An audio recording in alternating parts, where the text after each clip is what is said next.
I'd like to welcome Billy Haworth, who's also a student in the school here, and he'll be talking about his research, which is on assessing the potential application and implications of volunteer geographic information in disaster risk reduction. Okay, thank you.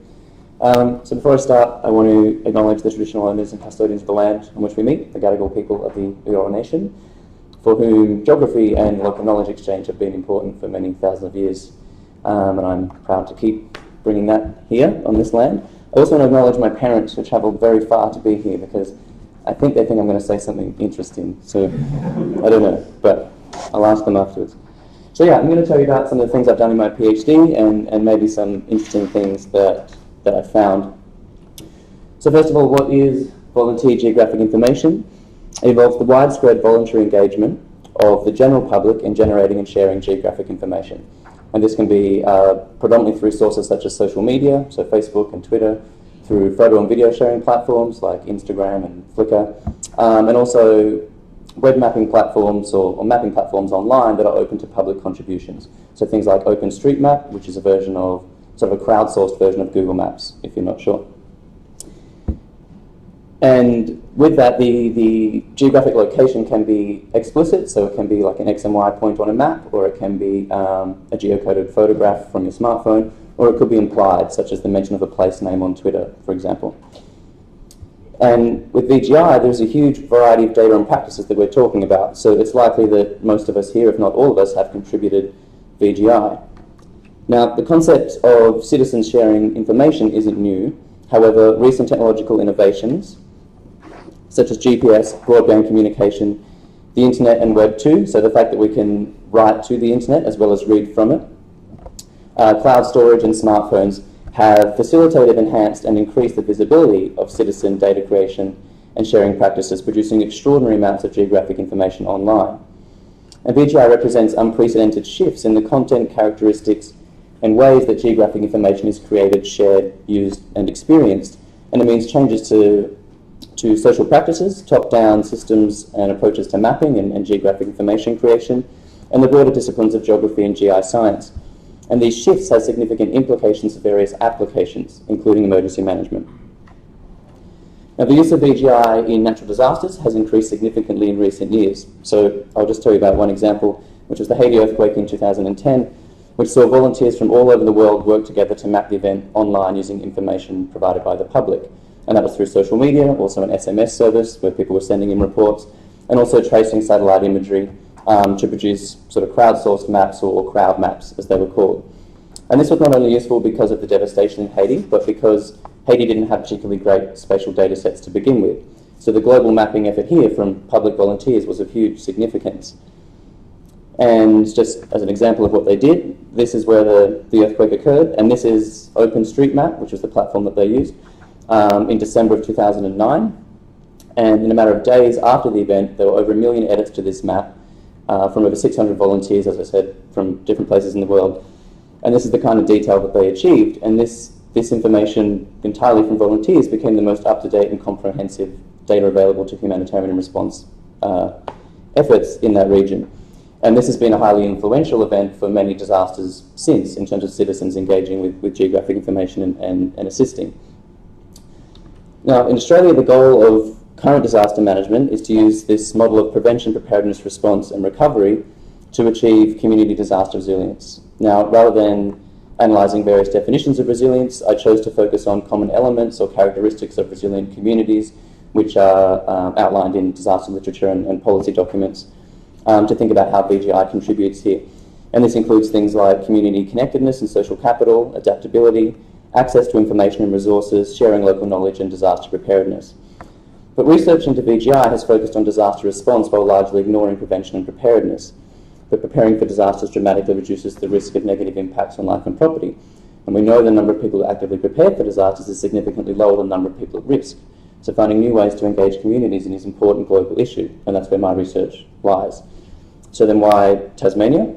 Well, Tasmania has a history of high bushfire risk, but also the Tasmania Fire Service already adopts a successful bushfire preparation engagement program, and they were interested in how VGI might fit with what they're already doing in their community development approach.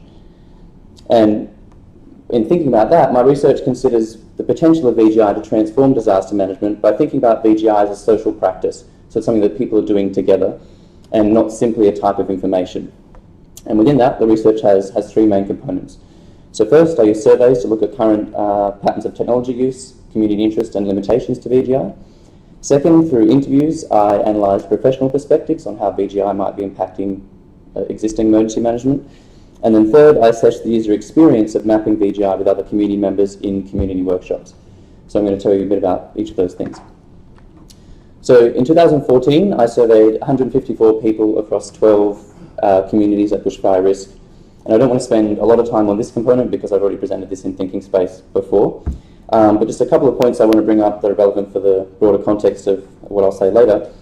Overall, we found high potential for the use of VGI technologies in assisting with individual and community bushfire preparation. So this was based on community interest, possession of necessary skills, and uptake of relevant technologies. So as an example, the majority of participants were already contributing to social media every day. But there are a few considerations to note. So spatially, we found high levels of social media use occurring around larger urban centres. So in this map, it's Mount Nelson and Tolman's Hill is Hobart, the capital in the south. Blackstone Heights and Hadspen is Launceston, another city, and then the northeast is the urban centre of St Helens. And this might be related to physical internet access, but from the data we could look at, we didn't see that. But it might be related to other elements as well, and one might be demographics. So we found a strong trend of decreasing social media use with increase in age, and which is a potential limitation to think about in emergency services using VGI. It's also worth noting that people trusted government agencies for disaster information online more than their own family and friends or the general public. And many still preferred a range of disaster communication methods, which included social media and online platforms, but also TV and SMS and radio. So VGI should not aim to replace those kind of communication methods. So then, in exploring how VGI might be impacting authoritative disaster management and how VGI might be more effectively utilised, I conducted semi-structured interviews with 13 professionals from 8 emergency organisations across 5 Australian states. So it's not just Tasmania and also not just fire, to gain their perspectives on VGI. And so we spoke about a lot of things, but the things I want to highlight today are just the broad categories of the opportunities that they recognised in VGI for disaster management, as well as some of the challenges that they raised. So the opportunities first then, and they're graphed in terms of how popular each broad category was spoken about. So the main things were increased reach of communications as well as increased exchange of local knowledge. So the idea that social media in particular, but other VGI kind of platforms, allow disaster information from authorities to be shared more widely to more people, but also they allow and they facilitate two-way dialogue so that community information can be shared amongst each other, but also to authorities. And whether that's really done a lot, I'm not sure, but it's certainly an opportunity that they see for VGI. And that led to other things as well, so things like individual empowerment and feelings of self-worth of people being involved in disaster management through these platforms, and the increased spatial awareness that might come with sharing more of that kind of data was seen as an opportunity to help people understand their local risk more. Some of the challenges then, things like demographics, the digital divide and internet access, so the basic idea that there are people who don't have or don't want or access to these certain technologies. So from an emergency management professional's perspective, if they're wanting to use these technologies to engage communities, how effective can that be if there are certain people that they will not be engaging with? Another one to mention is the resources required to manage VGI. So with large amounts of data in different and diverse forms coming in, emergency service organisations identified a challenge that they don't have personnel or resources or facilities to manage that kind of data meaningfully and use it in a meaningful way. The big one there is data quality, which is always spoken about, and everyone spoke about it here, and that's for good reasons.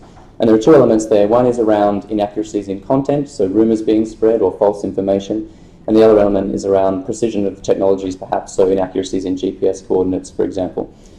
And there's some evidence that shows that data quality is not as concerning an issue as it is perceived to be. And one example there is Wikipedia, which relies on large volumes of people viewing and editing data and information, thus reducing the errors. And there's been studies that have compared Wikipedia to traditional encyclopedias and shown that they're equally credible. And also the fact that we make decisions every day with not having full and complete information But the difference being that this is online and it can have other consequences as well. And some of that was linked to these perceived legal concerns, whereby agencies felt like they could be held liable for something if they were to act or use incorrect information. Or in a related way, their reputation might be eroded, thus reducing the effectiveness of the emergency organisation. So, with those things in mind, community perspectives and then also professionals' perspectives, in the final component of the research, I tested the application of VGI in practical settings, namely participatory mapping workshops with local residents in 4 communities at bushfire risk. And my sort of town hall tour of Tasmania took me to, it's a bit small, but St Helens and St Mary's in the north, and Tolman's Hill and Kettering in the south. Now, given that I'm talking to geographers, I want to take a moment to address some of the ambiguity around the term participatory mapping, and particularly its relation to other existing terms like public participatory GIS or PPGIS, and how those things relate to VGI. So PPGIS aims to assign greater legitimacy to local or Indigenous spatial knowledge. It involves providing skills and expertise for community members to create maps themselves to represent their individual spatial knowledge, with the intent to facilitate participatory decision-making processes, community advocacy, and increased empowerment for the community involved. And the assumptions underpinning PPGIS are that local people know their landscape and the interacting socio-economic and environmental processes, social behaviour, local culture, and institutional structures within their communities. Now, although there is overlap between PPGIS and VGI, the placement of VGI within the critical geospatial knowledge domain is contested. So VGI is considered less participatory and critical, with an emphasis on the volume of data, as opposed to PPGIS, which focuses on the depth of information. And VGI seem to provide opportunities for social empowerment at a macro scale, but seem to be limited at an individual level. And some say that PPGIS focuses more on cultural information and VGI is more technological. So it's not the focus of my work to dissect those approaches too much, but instead I adopted a term in the literature, participatory mapping, to mean any process where citizens are involved in creating maps, which includes VGI. And in this study, I drew on PPGIS theory and collaborative practices in harnessing local spatial knowledge and encouraging information sharing through the use of VGI-based techniques. Now, the overall aim of this study was to explore whether the process of mapping local knowledge for bushfire preparation with other community members contributes to increasing an individual's awareness and understanding of local bushfire risk, their social connectedness, and their engagement in risk reduction. And this is what one of the workshops looked like, one of the more well-attended workshops.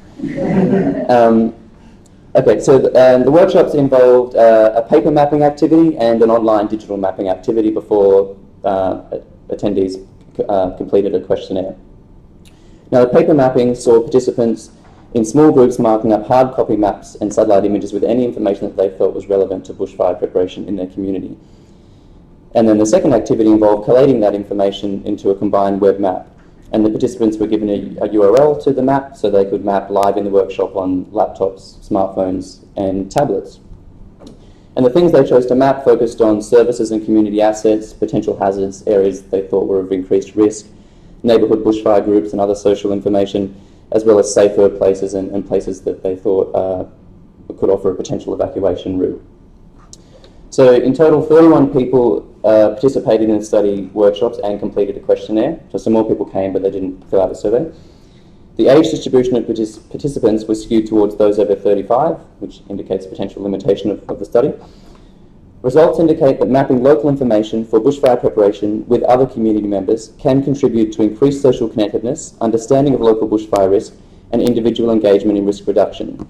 For instance, there were positive modal scores recorded for each of the items in this Likert scale, assessing various elements of community engagement. So, in relation to VGI, so people felt like their contributions were important. They felt like when they contributed their local knowledge that they were helping their community reduce bushfire risk. Through the activities of mapping, they felt more connected to their community, and by mapping with their community, they felt better able to prepare and respond to a potential bushfire. And in sharing their local knowledge to a community map, they felt more involved in bushfire preparation. And also from the questionnaire, 97% of respondents said the activities were useful for their bushfire preparation, and 97% thought that maps were an effective way to present and share their information, especially in digital form. So this graph shows people's preferences for themselves as an individual and also for their broader community about what kind of mapping platform they would prefer. And in each case, digital mapping, or at least a combination of digital and paper, was a strong finding. The social quality of VGI appeared even more engaging than the specific information mapped, and this should be considered in future efforts to engage communities. All participants reported working with others was a positive experience, but perhaps longitudinal studies are required to see if those outcomes are ongoing. The local knowledge share was also a value of participants, though, and in particular, awareness gained of other community members and their preparedness. So if bushfire resilience is a shared experience, as it is in emergency management speak, it seems important to me that those involved have a common understanding of the risks, responsibilities and activities of those that they're sharing with. So in that case, VGI might be a significant contribution there. It's important to recognise, however, that the information mapped in the workshops may have been highly useful to those present, but that same information may or may not be useful to the groups of people that were not represented in the study sample. So that's people under 35, people with children, people with greater levels of social disadvantage, or visitors to the area. And on that note, can VGI also undermine resilience building, and are any positive outcomes limited by who has capacity to be involved? So uncertainties in data quality and source trustworthiness have important implications for disaster resilience. The National Strategy for Disaster Resilience describes transparent, accurate and trusted information sources as essential for empowering individuals and communities.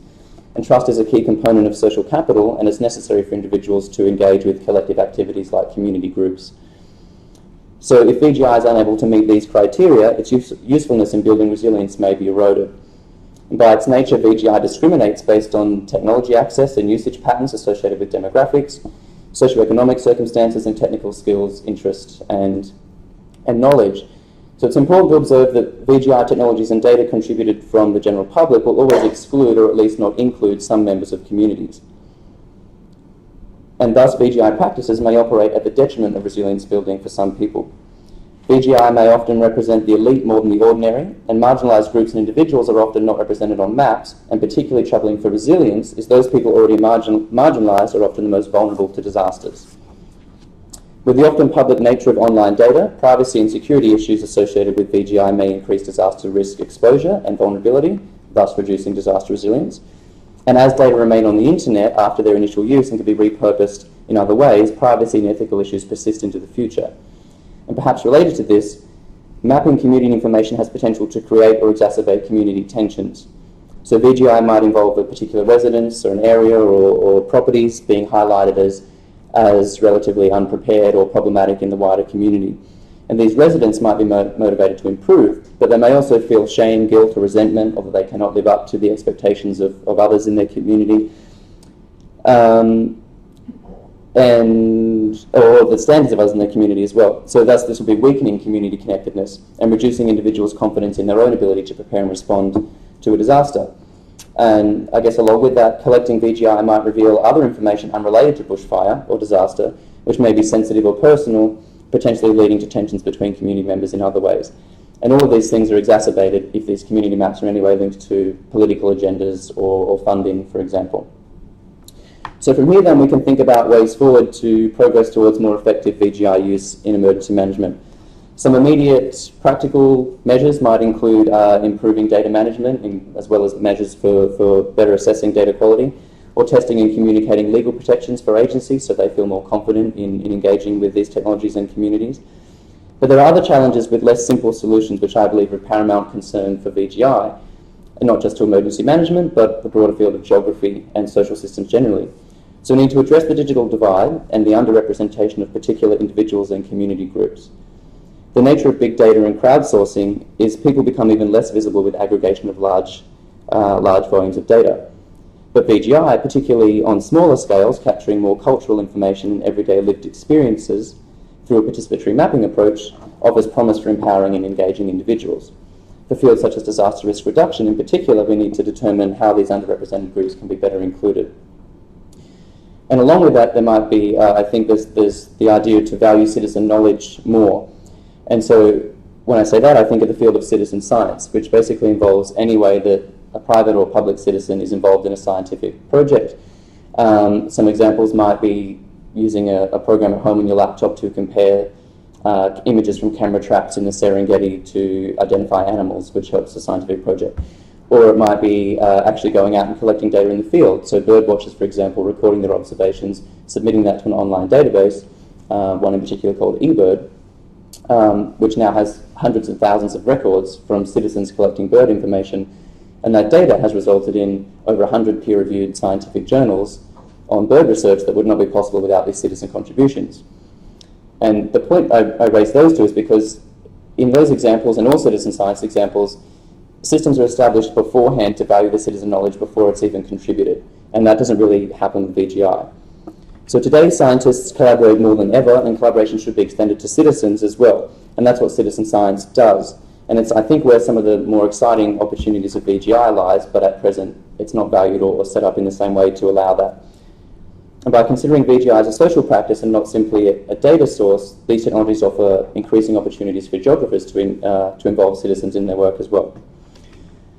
So, to conclude, we can draw out some of the broader implications of VGI. Significantly, VGI disrupts the traditional top-down structure of emergency management, and it reflects a culture shift away from organisational power and control of information. The issues raised in this study are not just relevant to disaster management, but are pertinent to the discipline of geography and geodata and social practices more broadly. Indeed, the editor of Time magazine, Nancy Gibbs, wrote in 2013, "We are living through the most immense transfer of power from institutions to individuals in history." My research suggests that changes to traditional systems catalysed by VGI involve decentralisation of power and increased empowerment of citizens, where value is increasingly recognised in both expert and citizen-produced information initiatives and practices. Thanks.